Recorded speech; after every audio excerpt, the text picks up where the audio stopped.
to welcome everyone tonight. Thank you very much for the conversation with Jillian Mayer and David Castillo. We're just very pleased to have them both here tonight, and I'm very excited to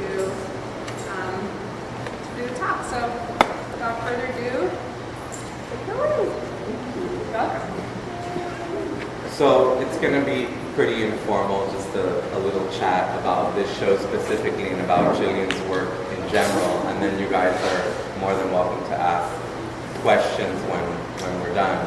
I just gave her the first question because we didn't rehearse anything, so it would be a little bit more natural. So we'll see how it goes. So anyway, the first question, which I already posed to Jillian, is basically about this idea of pushing technology to replace certain human activities. Specifically in this show, sleep is one of the things, or just thoughts in general. Where does that idea come from for you personally? Obviously there's science fiction, there's Hollywood, but for you personally, where does that derive from, this idea that you often use in your work where these mechanical or technological things are replacing human activity? Well, I think that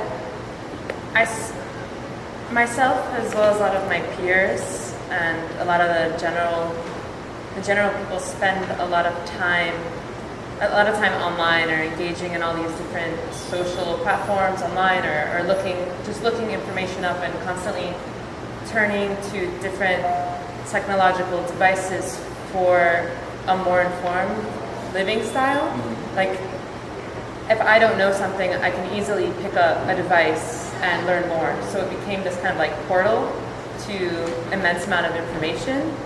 So I started thinking about what the internet couldn't give me, and sleep was one of those things. Granted, I could find tips about maybe how to sleep better, or sleeping clinics, or anything pretty humanistic. Right. But one thing I couldn't do online was sleep or dream. So that's kind of when I started to focus on trying to give back something, right, and create a new place for that. And that resulted in this installation, as well as the website that works along with it. Right. It's like this log for you to come dream at. And I just started dealing with that, and there's definitely a sci-fi influence, but I guess sci-fi is really interesting because it's like a lot of inventions that haven't happened yet, and often it just becomes this like genre or this theme, right, that Hollywood addresses, like horror or like comedy, but it really is kind of predictions of the future. Like, it all starts out as sci-fi. Right. So. Also, when I was thinking about this show, I thought about the Precipice piece. I thought it felt very much like a predecessor to some of the works in the show, so I don't know chronologically if that's accurate or not. But tell us a little bit about how Precipice came into being, which kind of relates to my first question. Not the video itself, but your ideas to make a piece about the total opposite of the proliferation of the internet. Well, so Precipice was this interactive website that I made, and we premiered like a prototype through a kiosk at the Bass Museum in April of last year. And what it does is offer people a website where they can go and participate and erase a website of their choice. And it's kind of through this really informal, purposefully crappy interaction that I form with the participant, where I approach them as a pop-up promo model, offering people to free themselves from the internet, or to basically escape the internet and go back to this life that they've left, where they were free. And I promise them that they'll feel better. I promise them lots of things.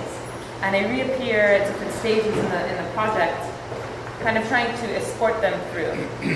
And this show is kind of the opposite, because I'm offering more of a very tranquil place of payoff, this room in particular, where I'm just kind of asking people to let go of their problems with technology and advancements and like theories of technological singularity, where the boundaries between humans and computers and collaborate. Like that's where the time where they both kind of come together and come into this space. And a racy page came first, and I think I was getting very frustrated with a lot of my interactions online, and also a bit nervous and apprehensive to some of the merging. But I've just given up on that, and I'm trying to now accept it. And I also like to make work that I feel very strongly about in different ways, and I don't usually ever know the answer. So in one sense, it's like a working exercise. So I feel that I occupy different sides of the subjects at different times. Right. And it's just like a natural step that at first I was fighting it, and now I'm accepting it. Right. Moving away a little bit from the technology topic, we talk a lot about the 80s when we refer to your work, so it's curious because your work does deal a lot with technology, both the use of it and commenting on it. How specifically do the 80s fit into your aesthetic, into your work in general? Specific to this show or just your work in general? So I was born in '84, and I'm not bragging, just saying. I was born in '84, so I grew up with like a really particular color palette. Right. And I'm from South Florida, so I think that really shaped my choices as well. And I'm from this area, so I think there's definitely an inherent quality within the colors and a lot of the themes, whether it be like some virtue of entertaining that I think is a quality of my work. But more importantly, I think that I'm a media native, and that's why I gravitate towards certain mediums that are like technology based. But I'm not necessarily an internet native, because I think the internet natives are a bit younger than I am. They're like in their early 20s. So to me, that's where the 80s kind of come in, is that my literal birth is on VHS. So like from day one, I was in a video. And like I always say like that's my best performance I've ever done. And like the only thing that can top that is perhaps dying on tape or something. I'm not sure, whatever. But so I just think that yes, I wouldn't be able to make the work that I make now if I was born in another time period. I know that sounds incredibly obvious, but it is connected to my work. Right. I mean, I deal with mediums of the time. Right. So in this specific show, in Precipice, PostModem, there is in like all of your work a sense of playfulness or levity. Is that the artist's personality, or is that an intellectual processing that you manipulate, and that's how you feel the work should be read by others, or is it a balance of both? I believe that it's a balance of both. I like to feel that my work is very much an extension of myself and my humor and my thoughts. And I think a lot of people that know me well are able to make that clear connection. But I also think that it's a really great way to invite people in by making it often playful looking or with like satire or comedy. I think I'm able to attract people to it that are not necessarily only art-minded or only seeking a certain thing. It kind of levels the playing field for people to be introduced to the work and to not necessarily know what they are looking at when they are, and that's important to me, especially because I often use platforms like YouTube or different online platforms. The next question is a little bit related, but I wanted you to tell us a little bit about the disparate aesthetics between works like I Am Your Grandma and Uncle Luke, and more somber direct works like some of the video pieces in this show. Is this a new line that you feel the video works are going into, or are you still drawn to both the comical and the critical? I think that I still do try to play this balance between comical and critical, and I feel that my most successful pieces are the ones that intertwine them best. So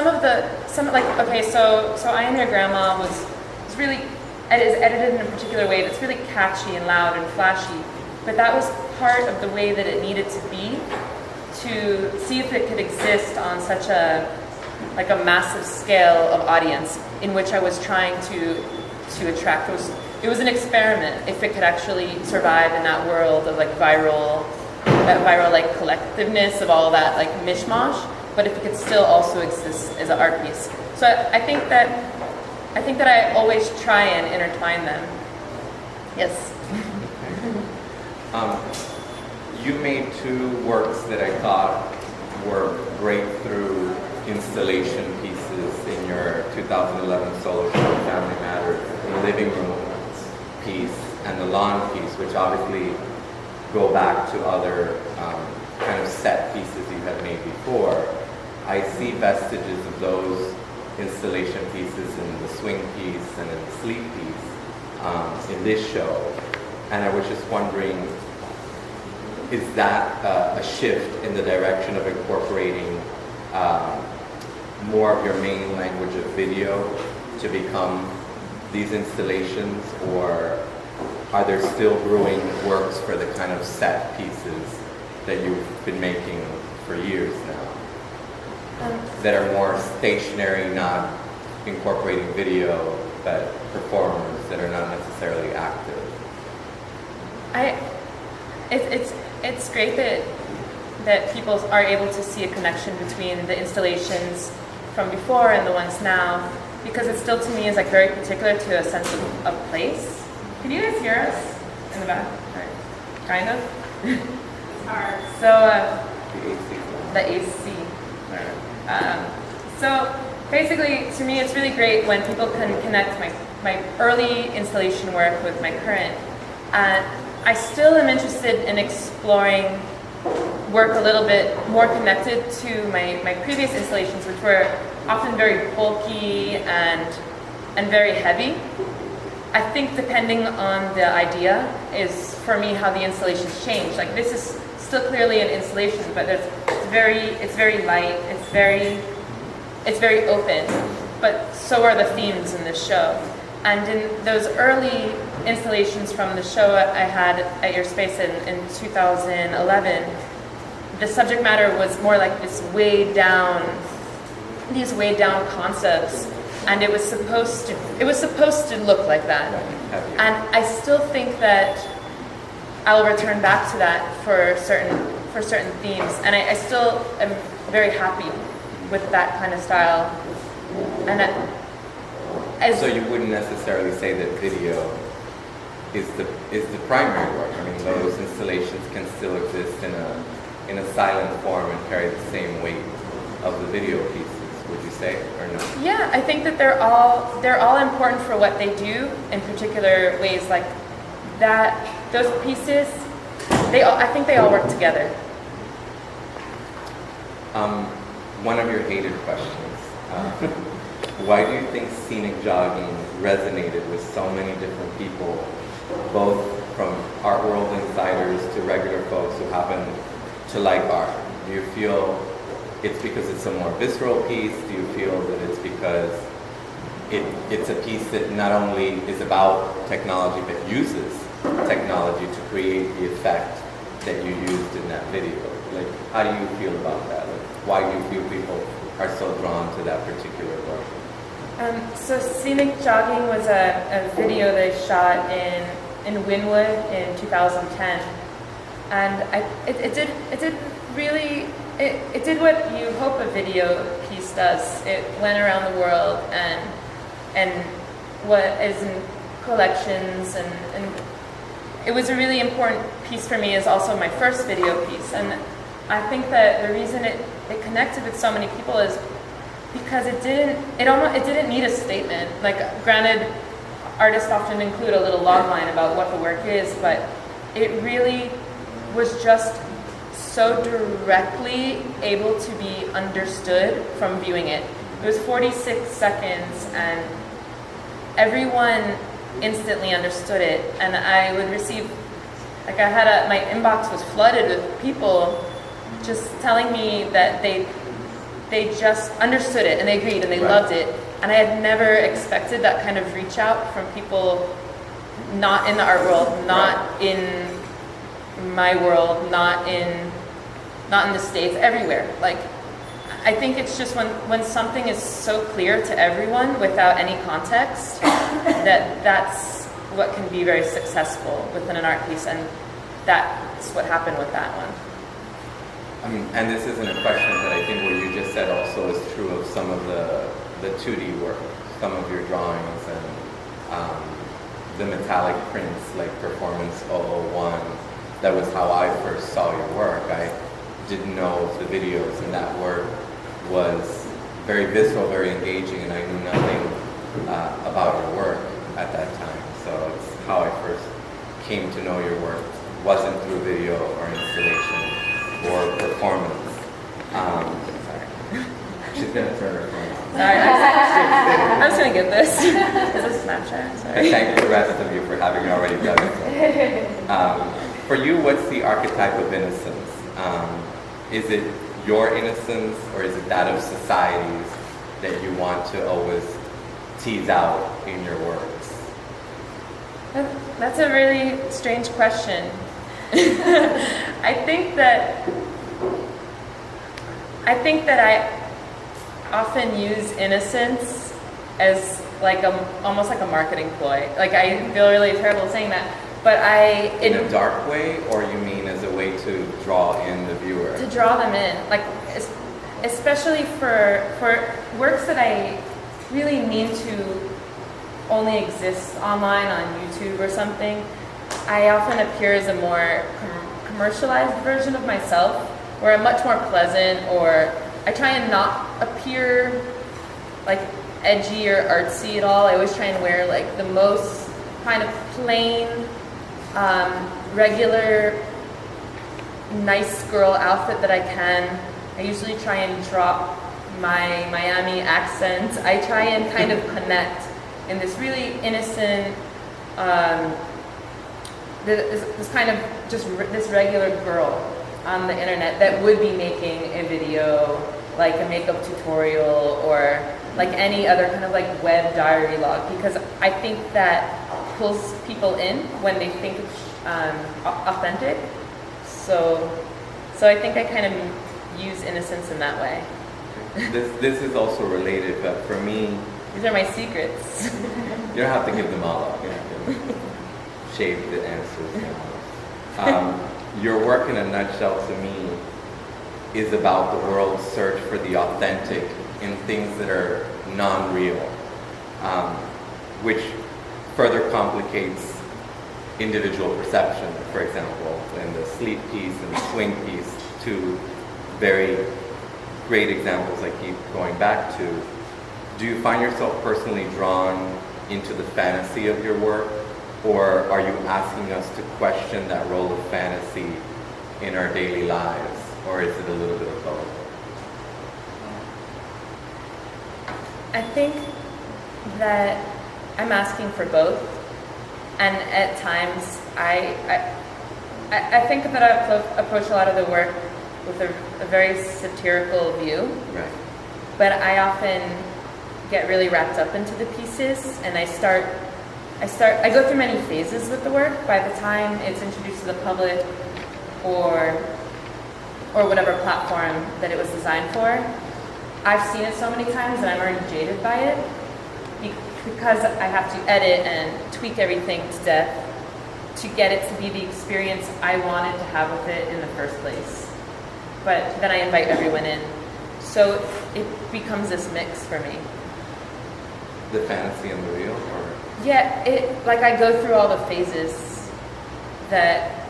So do you get wrapped up in that fantasy, or are you very specifically thinking, I want my viewer to question this fantasy that's a part of all our lives, obviously? I want both. I want them to buy into it and then realize the same things that I've realized in the process, and then and then come to their own answer with it, whether that they prefer things that way or not at all, and it's completely wrong. I once wrote that your work guarantees the viewer no resolution. Specific examples: erasing the internet, sleep, clouds as a backdrop for swinging, buying comfort, happiness, running on a loop. Is the interminable, these things that never finish, important to you? That idea that ideas in general keep rolling and spinning long after someone encounters a specific piece. Is that really fundamental to the work, or is that just by accident that there are all these continuous processes that you keep going back to? No, they're on purpose, and I know it kind of sounds a bit depressing, but but it to me it is, because it's like in scenic jogging or like in swinging, like the swing piece. It's this kind of feudal, like kind of human existence that to try and fight your way through, but in the end, no one's ever sure of anything, and a lot of people don't look at all the pieces the way you do, and you are able to make that connection. So, I'd like to think, I think I'm an optimist about human nature and communications and all of us, all of the world. But sometimes it's harder to be as optimistic, right, when you're just one person with a short amount of decades. I'm to live. Just trying to do my best to understand it all in this amount of time. But my last question before we open it up to your questions goes back to something I touched upon earlier, which is drawing. And plenty of artists who work in performance obviously incorporate drawing into their language, and you've done so many times since art school. And while not a drawing, as I said before, was a metallic print that first drew me to your work years ago. What about these 2D works now? Do they continue to engage you, or have you set them aside as you focus more on the video projects for the moment? No, I really, really love making 2D drawings of the work, and all of my ideas start out as that. And I don't show them often to people, because I feel like that they're my blueprints, and that people won't understand what I'm trying to convey through this little like one-off sketch, or maybe not one-off, that I revisited a billion times. And I at all times have like 7 notebooks. It's whichever one I can find, and I'm constantly losing them. So I'll rewrite the same idea in different places and put a date next to it. So eventually, in this like utopian state where I find all my notebooks, that I can see what day that idea arrived. But the 2D like ideas to me are really important, and I also have been making a lot of 3D sculptural items, and it's not only the videos that I care about. Or that's your main work. It's all part of the same language. Yeah, I'm just young, so I'm building my language now, if that makes sense. Mm-hmm. And it's just some works I've been ready to show, and some are in my like secret vault, or in one of my notebooks somewhere, that I don't know where it is. But I'm working on it. Well, if you guys have any questions, now's the time to ask. I have a question about A little louder, we can hardly. Can you not hear us? Because I can hear you. You mentioned before you use innocence as a marketing tool, and I'm wondering if it's in the same way that I'm free when I'm driving my car, the same way that merchants would use it to sponsor products. But then, I guess then the next question would say, these are things we like. So, is that innocence occurring for a more complex meaning? Are these things meaningful to you in another way than just liking them, or you can put them and then don't say the explicit meaning to the viewer? can hear parts of it. Well, it's along the lines of what I had asked before. I think is it that you're more drawn to this idea of innocence, or you're trying to manipulate the viewer into these ideas, including innocence? I suppose with the relationship with the viewers, which is like a lot of the online video pieces, it's that I'm not really I'm trying to present questions, but not necessarily forcing an answer upon them. And if that kind of reads as innocence in that way, then so be it. What I was saying more is that I kind of appear as this like very pleasant, more commercialized, non-art critical person that's already made up certain ideas, that I'm trying to invite people in to participate in whichever way that they engage, whether it be through remaking the video or leaving a comment. Does that answer it? No? Sort of. Sort of? It Sorry. Any other questions? So I'm very happy that you're like in your late 20s or whatever. Me too. Lucky for you. And I was wondering what your reaction was or is, artistically or otherwise, in the recent revelations about, the NSA and the U.S. government basically tapping all of our electronic communication without warrants, etc.